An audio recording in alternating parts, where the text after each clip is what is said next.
All right, we're now down to the top 2 of the top 25 superstars in WWE history.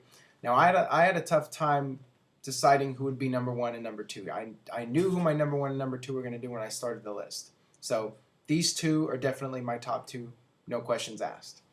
But as to who would be number 1 and number 2, I wasn't so sure. But when it came down to it, my number 2 is Stone Cold Steve Austin.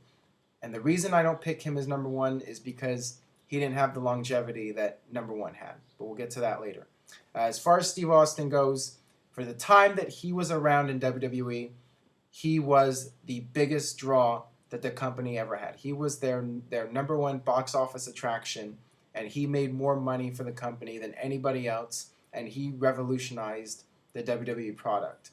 Before Steve Austin, you had Doink the Clown, you had this cartoon aspect of WWE, and when Steve Austin hit the scene, everything changed. He won the King of the Ring in 1996. He did the Steve Austin promo where he did Austin 316, and that was the beginning of a new era in WWE. Steve Austin was this guy who broke in the late 80s, and people noticed him right away. He was really good in the ring, very good worker, very good talker. People saw this guy as a potential superstar right from the beginning. But one person that didn't really see it was Eric Bischoff. And we all know the story about Eric Bischoff firing him. He went to ECW, he was frustrated, and then Vince McMahon took notice and hired him. And at first, Vince's vision for Steve Austin was the ringmaster, and that went nowhere. But when Austin was given the creative freedom to play the character he wanted to play, he really started to take off. He became Stone Cold Steve Austin. He began to have this attitude. He would just be the ultimate heel. He would not give a damn about anything. He had this take no prisoners attitude. He would use profanity. He would flip people off. He was anti-authority. And he was supposed to be this heel character. But the anti-authority thing was really starting to catch on with wrestling fans during that period. I mean, the NWO had formed that same year, and people were really getting into the NWO.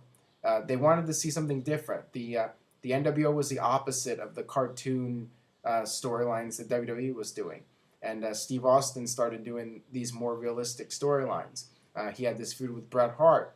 And at WrestleMania 13, they had the submission match, which in my opinion is the greatest match in WWE history. My all-time favorite match personally, because they told such a great story. They had a double turn. They had Bret Hart turn heel and Steve Austin turn babyface, and it worked to perfection.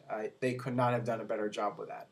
And from that point on, Steve Austin became a babyface because they had to turn him. The people were cheering him just too much. People were wearing Austin 316 shirts. The merchandise. Austin revolutionized the business in so many ways, and one of them was merchandise. The black T-shirts became the thing.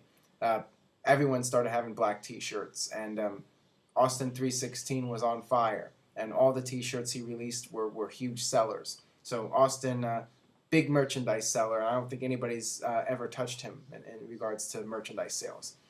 And Austin, the Stone Cold character, he represented the average person. And the feud with Vince McMahon, that changed the business because it was a feud that everybody could identify with. You had the heel boss and the employee, and the employee is sticking it to his boss, and that's something everybody wants to do. So everybody wanted to be Steve Austin. That's when you know you have a successful character, when you have a character that everyone wishes they could be. And that was the case with Steve Austin. And unfortunately, Steve Austin had injuries. He had the issue with his neck when he got the pile driver from Owen Hart at SummerSlam 97, and that put him on the sideline. But the fact is, he was just such a good talker that he didn't even need to wrestle. He could come out there and just give somebody a stunner, and the crowd was happy. So that's how popular Steve Austin, Stone Cold Steve Austin, became.